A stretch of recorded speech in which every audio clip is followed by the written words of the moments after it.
Umaqsi vaqdaşlar, bugungi hikoyamiz Yaltayqoq buvay. Burunqi zamonda bir buvay bor ekan, biroq nihoyatda kambag'al ekan. Kambag'al bo'lgandimi, hech narsasi yo'q, bir bichora ekan. U butun umrini boylarga ishlab o'tkazibdi. Buvay boylarning ishigida ishlab yurganda, boshqa o'taqchi, yildiqchi, ma'dkorlarning o'ziga o'xshash og'ir turmush kechirayotganligini ko'rib, boyning qo'lidagi dunyolar menda bo'lganida hammasini shu bichoralarga bo'lib berar edim deb o'ylaydi ekan. Bir kuni boy buvayning ishlagan haqqi uchun kichikgina yer va urug'liq beribdi. Buvay nihoyatda xushal bo'ldi.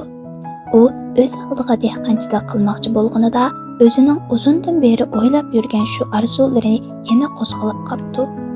Xudo shu yerimning husuli ko'nglimdagidek bo'lsa, hammasini och-yalang'och kambag'allar bilan tang yetdim deb kecha kunduz terishib ishlabdi. Atrofdagi kambag'al do'st yarinlarmi uzilmay kelib yordam qilib turibdi. Axir buvayning talabidek bo'lib, ochliq nihoyat yaxshi bo'ldi. Bo'lgandimi qandoqdan? Bug'doyning har bir tubi 1000 ton bosh chiqaribdi. Har bir boshoq oqqo'noqmi cho'ngdan tutibdi. Qo'llari boshoqlari ko'tarilmay egilib qopdi. Ko'z kelib ochliqmi pishibdi. Biroq bundoq bo'lib bug'doyni buvayning o'zi yolg'iz qandoqmi yig'ila olsin? Butun yezdagi dehqonlarni yordamga chaqiribdi. Dehqonlar buvayga kelgan omad bizning omadimiz deb yugurishib keldi.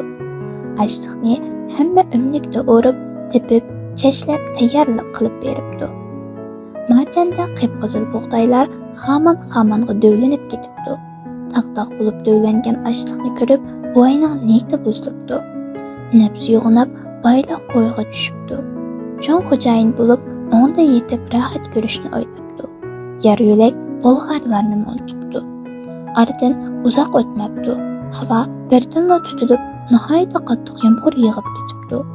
Orqadanla silkilib, buvayning butun ochliqini yiqitib ketibdi. Buvay yana avvalgi gadoylik holatiga tushib qopdi. Tushib qolgandimi, yeniga hech kim kelmaydigan bo'pti. Buvay yolg'iz qopdi. Shu chaqda u o'z niyatining yong'iniga pushaymon qilib, chaqmaqing chaqdi xudo, dumbiqing suqdi xudo, chodin tartib hammasi qiyon bilan oqdi xudo. Yaltayqoqlik yomon ekan, quruq qo'l qoldim xudo, do'stlar qadriga yetmay, hammadan bo'ldim juda deb qo'shiq qo'shib yig'labdi. Mana bu cho'chak shuningdan qilib qolgan ekan.